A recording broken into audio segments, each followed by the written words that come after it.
हरि ओम स्वस्ति श्री गणेशाय नमः।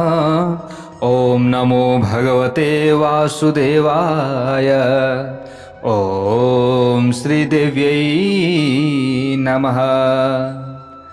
ओम खड्गं चक्रगदेषु चापपरिघान् शूलं भुशुण्डिं शिरः शङ्खं संदधतिं करैस्त्रिनयनां सर्वाङ्गभूषावृताम् नीलास्मद्युतिमास्य पाददशकां सेवे महाकालिकां यामस्तौस्वपिते हरौ कमलजो हन्तुं मधुं कैटभं नारायणं नमस्कृत्य नरं चैव नरोत्तमं देवीं सरस्वतीं व्यासं ततो जयमुदीरये। तो जय श्री हरि, जय श्री राधे। आज पनि श्रीमद्देवी भागवत महापुराण कथा लिएर आउने क्रममा म टिका पौडेल हजुरहरु समक्ष उपस्थित भइसकेको छु।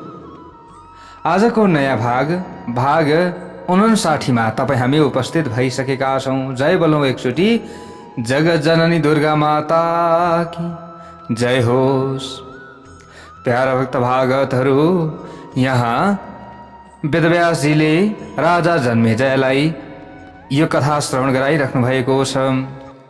यहाँ प्रहलादले दैत्यहरूसँग भन्नुभयो यो समय हाम्रा लागि विपरीत छ, त्यसैले यो समयमा हामीले अहिले युद्ध नगरौं भनिसकेपछि अन्य दैत्यहरूले भने हजुरले यस्तो कुरा गर्न सुहाउँदैन, हामी युद्ध गर्नेछौं, बरु तपाईं अगाडि मात्र आएर उपस्थित भइदिनुहोस्, हाम्रो अगाडि हजुर रहे मात्र पुग्दछ, हामी आफै युद्ध गरिहाल्छौं, हजुरले किन चिन्ता गर्नु पर्यो भनेर यसरी भनिसकेपछि वेदव्यासजी भन्नुहुन्छ इत्युक्तस्तैस्तदा राजन् प्रह्लादः प्रबलारिः सेनानीश्च तदा भूत्वा देवान् युद्धे समाह्वयत्।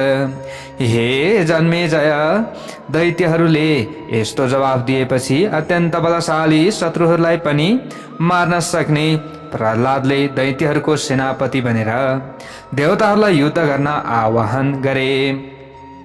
यस्ता प्रकारले यसरी आह्वान गरिसकेपछि दैत्यहरूलाई रणमैदानमा डटेको देखेर देवताहरूले पनि आफ्नो युद्धको तयारी पूरा गरे र दैत्यहरूसँग युद्ध गर्न थाले।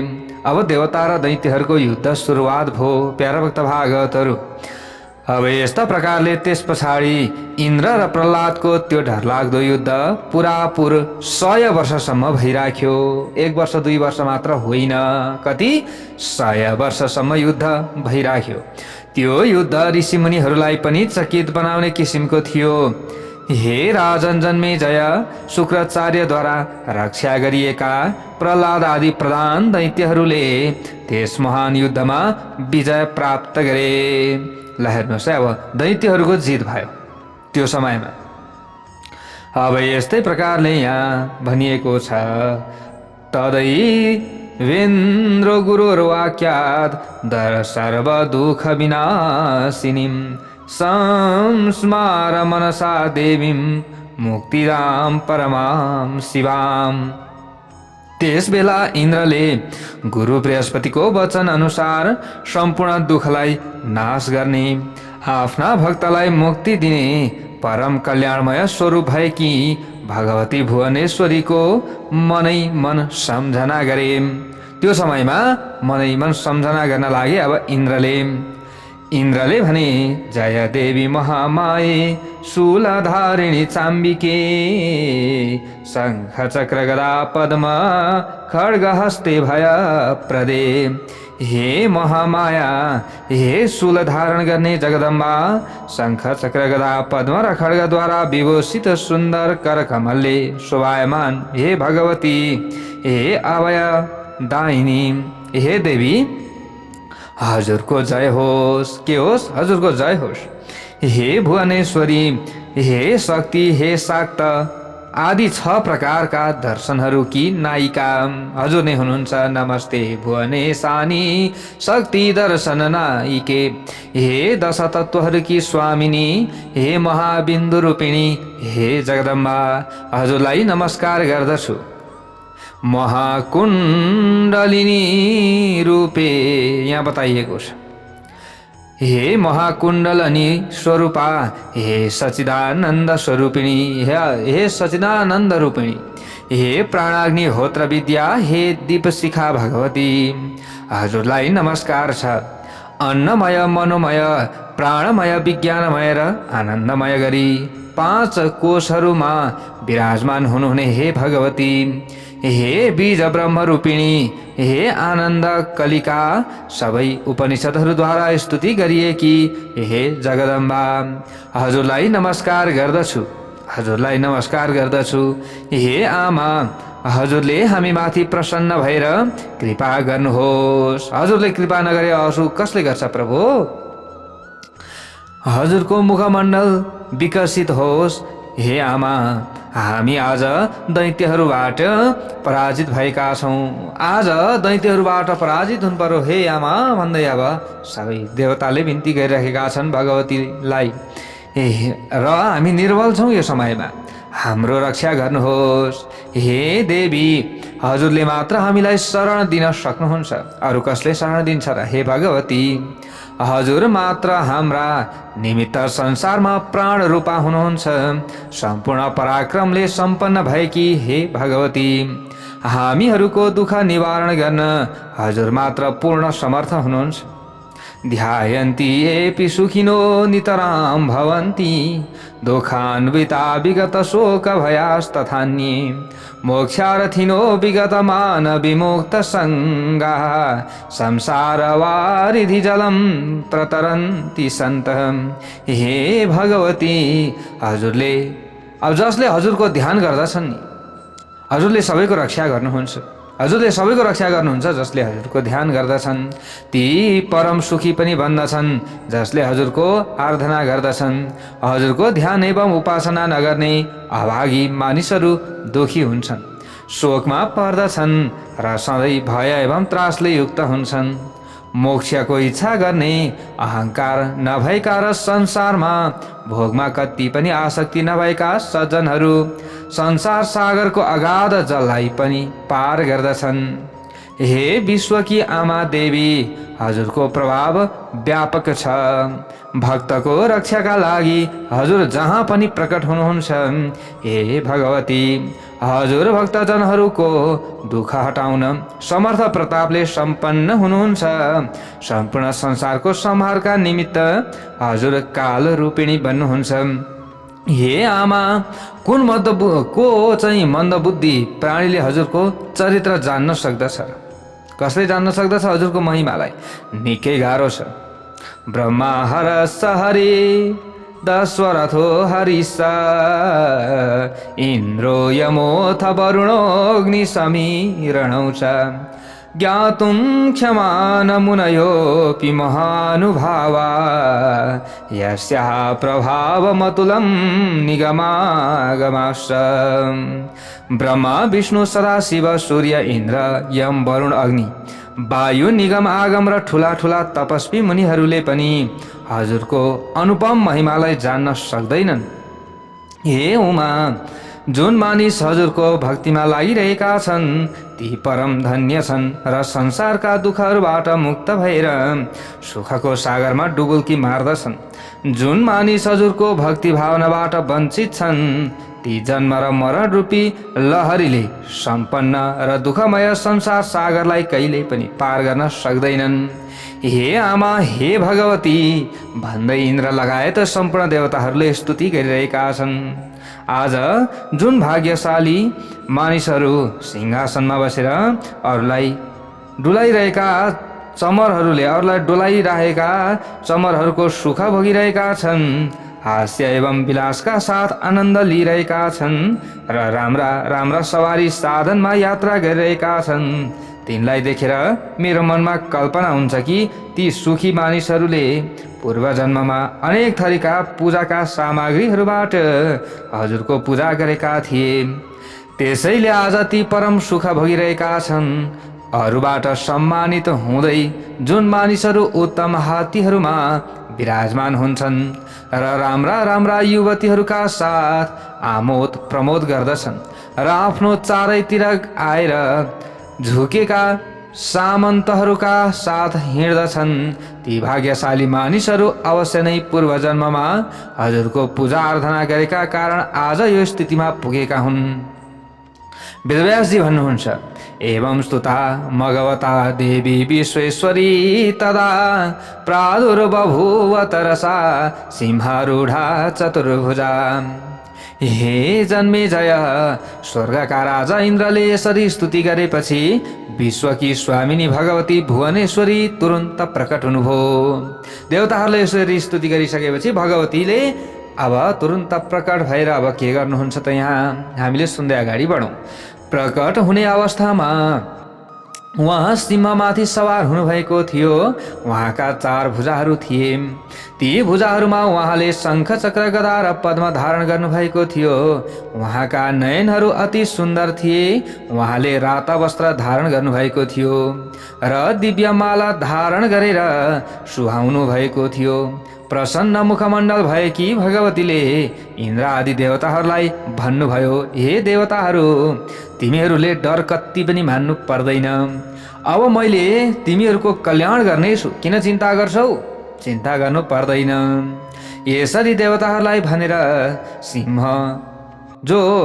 सिंह वाहिनी भगवती तुरुन्तै त्यहाँबाट प्रस्थान गरेर अहङ्कारी दानवहरू भएको ठाउँमा पुग्नुभयो। भगवती जानुभयो अब सिधै। प्रहलाद आदि सबै प्रमुख दानव भगवतीलाई आफ्ना अगाडि देखेर डराए र आपसमा भन्न लागे, अब भगवतीसँग हामीले कस्तो व्यवहार गर्ने होला। हुन सक्छ भगवती भगवान श्री नारायणसँग भेट गरेर यहाँ आउनु भएको छ। भगवतीले नै महिषासुरको वध गर्नुभएको थियो र चण्डमुण्डको नाश गर्नुभएको थियो। जुन भगवतीले प्राचीन कालमा आफ्नो कर्के आँखाले हेरेर मधुर कैटवको नाश गर्नुभएको थियो, उहाँ जगदम्बिका भगवतीले हामी सबैलाई अवश्य मार्नुहुनेछ, राख्नुहुनेछ। यसरी दैत्यहरूलाई चिन्ताले व्याकुल अवस्थामा देखेर प्रहलादले भने, हे उत्तम दानवहरू, अहिले हामीले युद्ध गर्नु हुँदैन। अहिलेको यो हाम्रो समय के छ? विपरीत छ। त्यसैले अब अहिले हामीले युद्ध गर्नु हुँदैन, अपितु यहाँबाट भागेर अन्त कतै जानु पर्दछ।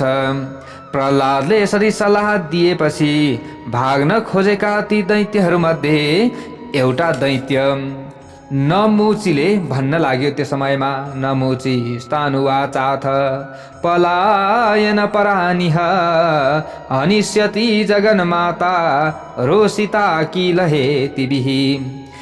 हे जगन्माता भगवती, अब हेर्नुहोस् है प्यारा भक्त भागवतहरू, हामीले पनि यसरी स्तुति गर्छौँ नि, हे भगवती, हे आमा, हाम्रो रक्षा गर्नुहोस् भनेर हामीले स्तुति गरे जस्तै इन्द्रले स्तुति गरेपछि त भगवती प्रकट हुनुभयो। त्यसैले हामीले पनि स्तुति गर्दा अलिकति तन मन ध्यानका साथमा भगवतीको स्तुति गर्छौँ भने प्यारा भक्त भागवतहरू अवश्य भगवतीले हाम्रो कल्याण गर्नुहुन्छ, यसरी बताइएको छ।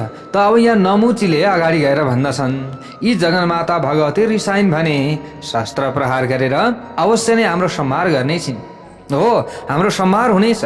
यसरी सामान्य कुरा गरेपछि प्रहलादलाई सम्बोधन गर्दै भन्यो, हे प्रहलाद, हजुरले यस्तो उपाय गर्नुहोस् जसबाट हामीलाई दुखी हुन नपरोस्।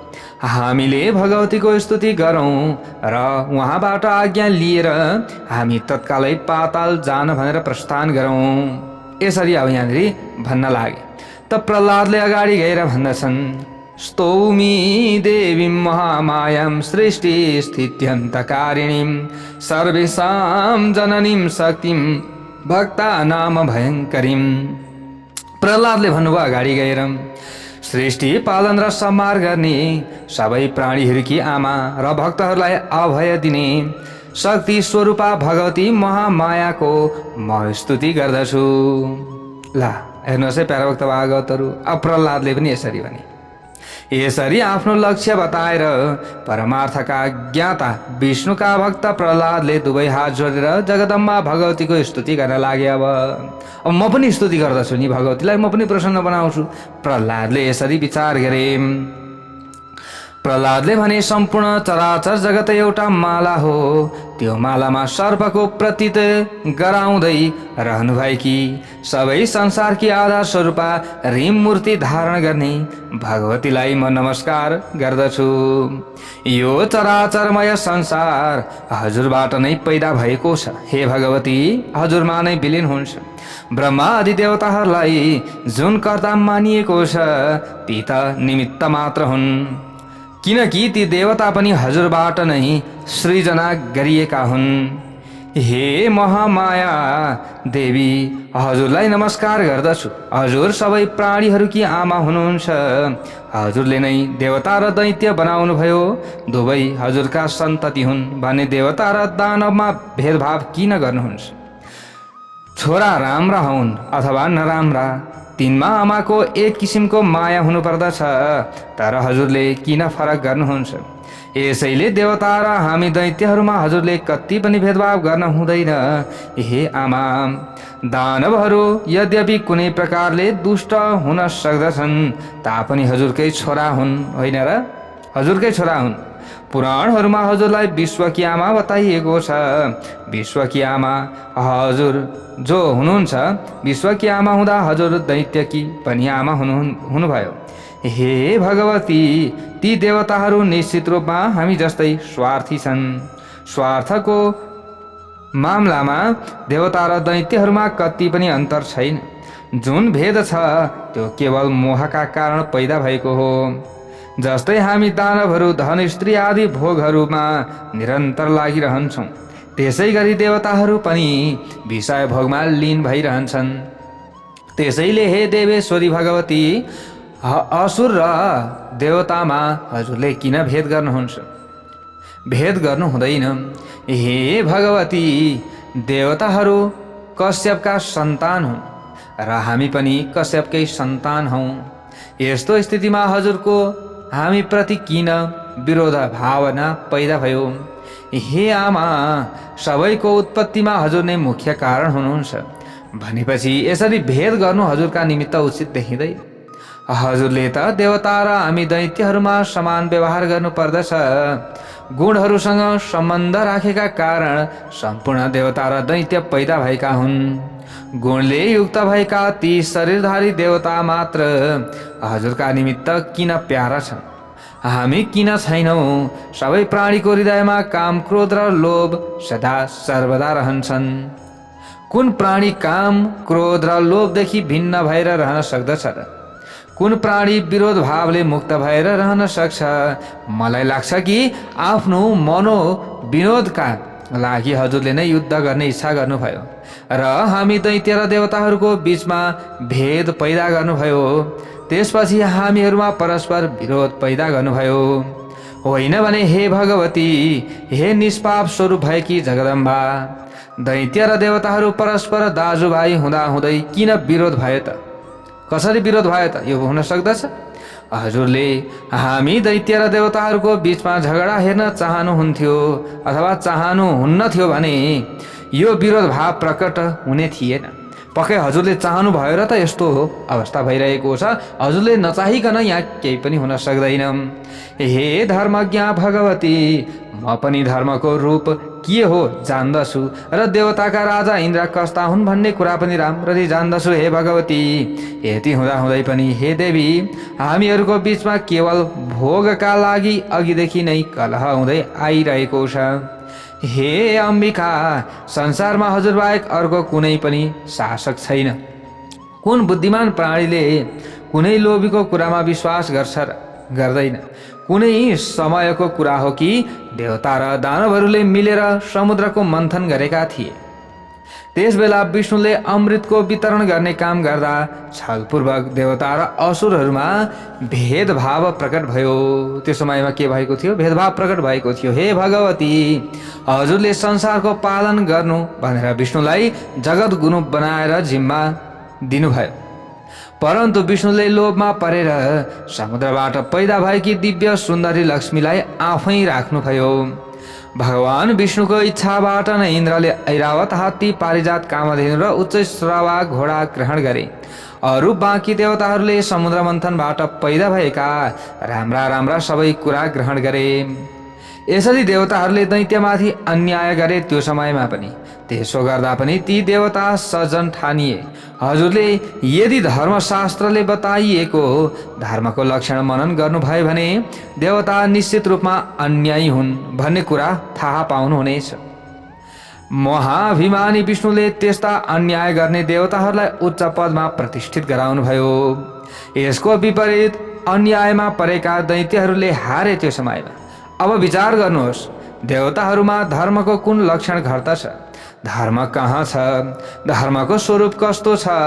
कसरी काम भएको छ? साधुता देवतामा छ कि दानवमा छ त? हजुरले राम्ररी विचार गर्नुहोस् त। हे आमा, हजुर त हामी सबैकी आमा हुनुहुन्छ। अब म मेरा मनका कुरा कसका अगाडि भनौँ? अब मीमांसाको मत प्रसिद्ध छ। उनीहरू ईश्वरवादलाई स्वीकार गर्दैनन्, अर्थात् निरीश्वरवादी हुन्। न्यायशास्त्रका विद्वानहरू युक्तिवादका ज्ञाता हुन् र वेदका विद्वानहरू विधिका ज्ञाता हुन्। कसैले विश्वलाई कुनै कर्ताले बनाएको हो भन्दछन्, तीमध्ये कसैले विश्वका रचयिता पुरुष हुन् भनेका छन् र कसैले प्रकृति हुन् यसरी भनेका छन्।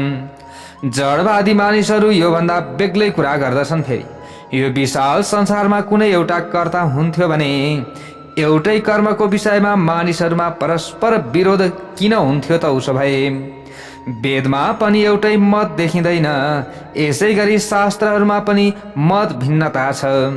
वेदका ज्ञाता विद्वानहरूको वचनमा पनि एक वाक्यता पाइन्न। किन यस्तो भएको हो? मलाई लाग्छ यो सम्पूर्ण चराचर जगतमा सबै स्वार्थमा भुलेका छन्। यो सारा चराचर जगतमा सबै आफ्नो स्वार्थमा लागेका छन्। संसारमा अहिलेसम्म केही इच्छा नगर्ने सज्जन नभएको छ, न त हुनेछ। चन्द्रमाले पनि थाहा पाई आफ्ना गुरु बृहस्पतिकी धर्मपत्नी तारालाई बलपूर्वक हरण गरेकै हुन्। यसै गरी धर्मको निर्णय जान्दा जान्दै पनि इन्द्रले महर्षि गौतमकी धर्मपत्नी अहल्याको साथमा व्यभिचार गरेकै हुन्। फेरि देवगुरु बृहस्पतिले आफ्ना कान्छा भाइकी गर्भवती धर्मपत्नीका साथ भोग गरे। गर्भमा रहेका बालकलाई श्राप दिए, अन्त्यमा त्यसलाई अन्धा बनाइदिए। हे जगदम्बा, सम्पूर्ण शक्ति र सत्ता दुवै कुराका स्वामी भए पनि भगवान विष्णुले बलपूर्वक सुदर्शन चक्र प्रहार गरेर अपराधै नभएको राहुको टाउको किन काटिदिनु भयो? जसको अपराध नै थिएन, किन टाउको काटिदिनु हो? मेरा नाति राजा बलि धर्मात्माहरूमा श्रेष्ठ थिए। सत्यव्रतमा लागिरहने, यज्ञ गर्ने महादानी पनि थिए। शान्त धर्मज्ञ र सबैको सम्मान गर्न जान्ने सज्जन पुरुष थिए। पुरानो समयमा कपटका ज्ञाता भगवान विष्णुले वामनको रूप लिएर त्यस्ता धर्मात्मा बलिका साथ पनि छल गरिदिनु भयो। उनको सम्पूर्ण राज्य हरण गर्नुभयो। फेरि यस्तो देख्दा देख्दै पनि विद्वानहरू देवतालाई धर्मात्मा मान्दछन् र धर्मात्मा भएकै कारण देवताहरूले विजय प्राप्त गरे भनेर चाटुकारिता पनि देखाउँदछन्। हे जगदम्बा, यी सबै कुरा राम्ररी विचार गरेर हजुरले जस्तो चाहनुहुन्छ त्यसै गर्नुहोस्। हे आमा, हजुर त सबैकी आमा हुनुहुन्छ। सबैलाई समान हजुरले देख्नु पर्दछ। हामी सबै दानवहरू हजुरको शरणमा आएका छौँ। अब हजुरले हाम्रो संहार गर्नुहोस्। बरु देवताहरूबाट हार खानुभन्दा बरु हजुरले संहार गर्नुहोस्, बरु हामीलाई उचित छ। अथवा रक्षा गर्नुहोस्, हजुरले संहार गर्नुहोस् अथवा रक्षा गर्नुहोस्, यो पनि हजुरकै जिम्मा छ। शरणा दानवा सर्वे जहि वा रक्ष वा पुनः।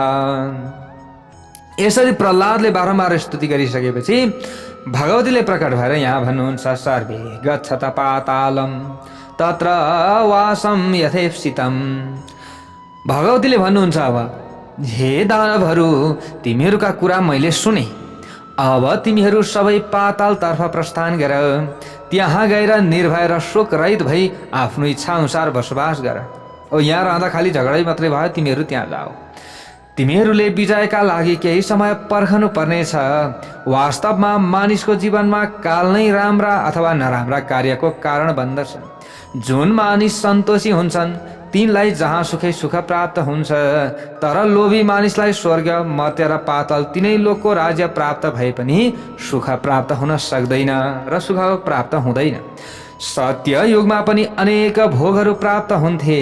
जति भोग भोगे पनि अतिशय लोभ गर्ने र अतिशय कामना लिने मानिसहरूले पुरापुर सुख भोग्न पाएनन्। त्यसै भएर सुखको अन्त्य छैन। अब सबै दैत्यहरू मेरो आज्ञा मानेर पृथ्वीलाई डाकिकन तुरुन्तै पातालमा जानु पर्दछ। त्यहाँ गएर निर्मल जीवन बिताउँदै बसोबास गर्नुपर्दछ। यसरी भगवतीले भनिदिनु भयो। भगवतीको वचन सुनेर सबै दानवहरूले लौ त उसो भए हुन्छ भन्ने वचन उच्चारण गरे अनि भगवतीलाई प्रणाम गरे र भगवतीकै शक्तिबाट सुरक्षित हुँदै तिनीहरूले त्यहाँबाट प्रस्थान गर्दा भए। ल हेर्नुहोस् प्यारोक्त भागवतहरू, अब दैत्यहरू पातालतर्फ जान लागे। अब त्यसपछि भगवती पनि अन्तर्ध्यान हुनुभयो। देवताहरू पनि आफ्नो लोकतर्फ गए। त्यस समयमा सबै देवता र दानवले आपसमा राग द्वेष गर्न छाडेका थिए, किनभने देवताहरू पनि भगवतीको शरणमा जाने, दैत्यहरू पनि भगवतीको शरणमा जाने। अब भगवतीले कसलाई साथ दिने? ल हेर्नुहोस्, जुन मानिसले यो सम्पूर्ण कथालाई श्रवण गर्दछ, यसरी बताइएको छ कि यहाँ भन्नुहुन्छ वेदव्यासजी जन्मेजयलाई, अब परस्परमा राग द्वेष गर्न छोडे त्यो समयमा। हेर्नुहोस्, अनि यहाँ भन्नुहुन्छ यो कथा जसले श्रवण गर्दछ अथवा अरूलाई सुनाउँदछ भने त्यो मानिस सबै प्रकारका दुःखबाट मुक्त भएर परम पदलाई उसले प्राप्त गर्न समर्थ हुन्छ। सर्व दुःख विनिर्मुक्त प्रयाति पदमुत्तमम भनेर यसरी बताइएको छ। त जन्मेजयले अगाडि गएर फेरि प्रश्न गर्नुहुन्छ। भृगु सापान मुनि श्रेष्ठ हरेरद्भुत कर्मणः अवताराः कथं जाताः कस्मिन् मन्वन्तरे विभो। हे उत्तम मुनि वेदव्यासजी, हे सर्वव्यापक महात्मा, अद्भुत चरित्रले सुहाउनु भएका भगवान विष्णुले भृगु ऋषिको श्रापका कारण कुन मन्वन्तरमा कसरी अवतार लिनुभएको थियो? हे धर्मज्ञ, हे उत्तम ब्राह्मण, कानले श्रवण गर्न साथ सम्पूर्ण सुख प्राप्त गराउने र पापहरूलाई नाश गरिदिने भगवान विष्णुको अवतार कथा विस्तार पूर्वक वर्णन गर्नुहोस् भनेर यसरी प्रश्न गरेपछि अगाडि गएर वेदव्यासजी भन्नुहुन्छ। श्रेणु राजन प्रवक्ष्यामि अवतारान हरेर यथा यस्मिन् मन्वन्तरे जाता युगे यस्मिन् नराधिप।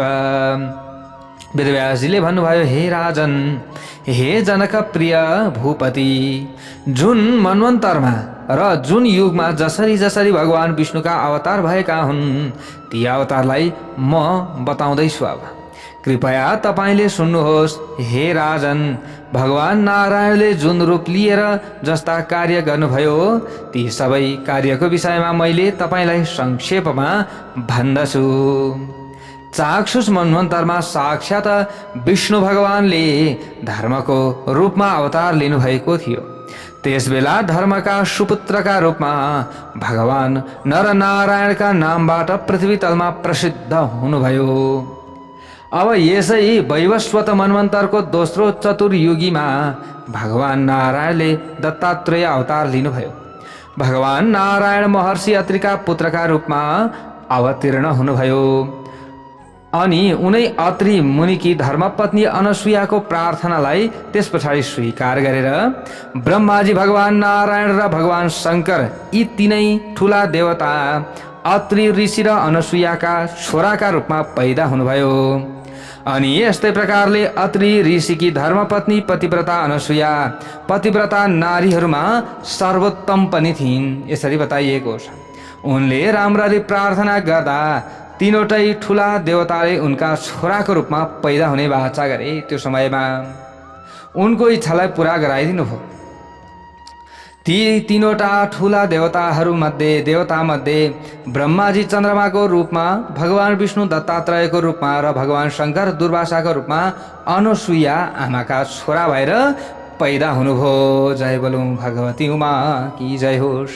ल हेर्नुहोस्, अब यस्ता प्रकारले यहाँ अगाडि गएर भन्नुहुन्छ, देवताहरूको कार्य सिद्ध गर्न वैवस्वत मन्वन्तरको चौथो चतुर्युगीमा 2 प्रकारका रूपले सुहाइएको अत्यन्त आकर्षक नरसिंह अवतार भयो।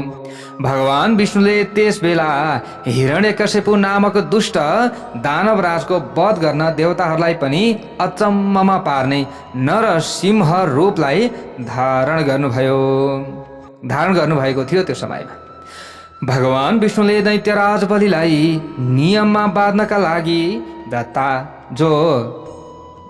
लागि त्रेतायुगमा कश्यप मुनिको घरमा वामनको रूपमा अवतार लिनुभएको थियो। अनि यस्तै प्रकारले वामन रूप धारण गर्ने भगवान विष्णुले राजा बलिको यज्ञमा गएर उनलाई छलेर राज्य समेत हरण गर्नुभयो। अनि त्यस पछाडि उनलाई पातालमा लगेर राखिदिनुभयो। 19औं चतुर्युगीको त्रेतायुगमा भगवान नारायण महर्षि जमदग्निका महाबलशाली पुत्र परशुरामको रूपमा उत्पन्न हुनुभयो भनेर यसरी बताइएको छ। क्षत्रियान्तकरः श्रीमान सत्यवादी जितेन्द्रिय। क्षत्रियहरूलाई जो दुष्ट क्षत्रियहरू थिए ती दुष्टलाई नाश गर्नका लागि प्रतापी सत्यवादी र इन्द्रिय विजयी परशुरामले क्षत्रियहरूबाट सम्पूर्ण पृथ्वी खोसेर महात्मा कश्यपलाई दिनुभएको थियो। हे जनमेजय, मैले अद्भुत कर्म गर्ने भगवान विष्णुको पाप नाशक परशुराम नामक अवतारको वर्णन गरेँ भनेर यहाँनिर बताउनुहुन्छ। वेदव्यासजीले जन्मेजयलाई यो कथा श्रवण गराउँदै हुनुहुन्छ। प्यारा भक्त भागवतहरू, भगवान विष्णुले त्रेतायुगमा रघुको वंशमा दशरथका छोरा रामको रूपमा अवतार ग्रहण गर्नुभएको थियो। यसै गरी 28औं द्वापर युगमा साक्षात नर र नारायणका अंशबाट कल्याणदायी महाबली अर्जुन र श्रीकृष्ण पैदा हुनुभयो भनेर यसरी बताइएको छ। श्रीकृष्ण र अर्जुनले पृथ्वीको भारी उतार्नका लागि पृथ्वी मण्डलमा अवतार लिनुभएको थियो। पछि उहाँहरूले कुरुक्षेत्रमा गएर डरलाग्दो महायुद्ध गर्नुभयो। हे जनमेजय, यसै गरी मूल प्रकृतिको आदेश अनुसार यो युगमा भगवान विष्णुका अनेक अवतार हुने गर्दछन् भनेर यसरी बताइएको छ। यो सम्पूर्ण संसार र त्रिलोकी समेत मूल प्रकृतिको अधीनमा रहेका छन्। भगवती मूल प्रकृतिले आफ्नो इच्छा अनुसार संसारलाई नचाउनुहुन्छ यसरी बताइएको छ। परम पुरुष परब्रह्मको प्रसन्नताका लागि भगवतीले सम्पूर्ण संसारको रचना गर्नुहुन्छ। यस्तै प्रकारले प्राचीन कालमा यस चराचर जगतको सृष्टि गरेर सबैका आदि मानिनुहुने जो ब्रह्माण्डका चाहिँ हरेक कुनामा तत्काल पुग्नुहुने, कसैले पनि कस्ता हुनुहुन्छ भनेर जान्न नसकिने, अत्यन्त महान, कहिल्यै नाश नहुने, कसैको अधीनमा नरहनुहुने, कुनै आकार प्रकार नलिनुहुने र कुनै किसिमको इच्छा नराख्नुहुने परापर भगवान जो परात्पर भगवान नारायण जुन माया रूपिणी भगवतीको सम्पर्कबाट उपाधि रूपमा ब्रह्मा विष्णु र महेश नामबाट 3 प्रकारका देखिनुहुन्छ। उहाँ नै 3 प्रकारका देखिनुहुन्छ भनेर बताइएको छ। वास्तवमा उहाँ भगवान नै पराप्रकृतिको रूपमा विराजमान हुनुहुन्छ। उत्पत्ति र कालको योगका कारण नै कल्याणमयी मूल प्रकृति परमात्मा भन्दा भिन्न देखिनुहुन्छ। सबैको इच्छा पूरा गराउने भगवती मूल प्रकृतिले नै विश्वको रचना गर्नुहुन्छ। आफूले रचेका विश्वको राम्ररी पालन गर्नुहुन्छ र कल्पको समाप्तिका अवसरमा विश्वको सम्हार पनि गर्नुहुन्छ। यसरी निष्कर्ष रूपमा भन्ने हो भने विश्वलाई मोहित तुल्याउनु हुने भगवती मूल प्रकृति नै ब्रह्मा विष्णु र महेशका रूपमा विराजमान हुनुहुन्छ। भगवती मूल प्रकृतिको साहचर्य पाएर नै ब्रह्माजीले जगतको सृष्टि गर्नुहुन्छ। भगवती मूल प्रकृतिको आश्रय पाएर नै यस्ता प्रकारले भगवान विष्णुले संसारको पालन गर्नुहुन्छ। भगवानले उनै भगवतीको आदेश पाएर नै पालन गर्नुहुन्छ। भगवती मूल प्रकृतिलाई साथमा लिएर नै लोक कल्याण गर्ने भगवान रुद्रले संसारको संहार गरिबक्सनुहुन्छ। प्राचीन समयमा भगवती परा प्रकृतिले नै जो ककुत्स्थ वंशमा उत्तम राजा पैदा गरेर दानवहरूलाई जित्नका लागि ती पैदा गरिएका राजाहरूलाई कतै गोप्य रूपमा स्थापित गर्नुभएको थियो। यसरी यस संसारमा सबै प्राणी विधिका नियममा बाँधिएर सुख र दुःखले सम्पन्न हुन्छन् भनेर यसरी यहाँनिर बताइएको छ प्यारा भक्त भागवतहरू। त सबै एउटा नियममा र एउटा विधिमा रहेका हुन्छन् भनेर यसरी भन्दै हुनुहुन्छ। वेदव्यासजीले यो प्रसङ्ग जन्मेजयलाई सुनाउँदै हुनुहुन्छ प्यारा भक्त भागवतहरू। अब अगाडि कस्तो प्रसङ्ग आउँछ भोलि हामीले यो कथा श्रवण गर्नेछौँ। र यहाँ जन्मेजयले वेदव्यासजीलाई यही कुराहरू भनिराख्नु भएको छ र यसरी प्रश्न सोधिराख्नु भएको छ। अझै जन्मेजयले अगाडि गएर प्रश्न पनि सोध्नुहुन्छ। अब ती प्रसङ्ग भोलि हामीले अझै सुन्नेछौँ। यति हो कि जन्मेजयले यस्तो यस्तो हुन्छ नि त भनेर यहाँनिर वेदव्यासजीलाई भन्दै गर्दा अब अझै यहाँनिर धेरै कुराहरू छन् जन्मेजयले सोध्दै गर्नुहुने। ती भोलि हामीले अन्य कुराहरू श्रवण गर्नेछौँ। जय बोलौँ भगवती उमा की जय।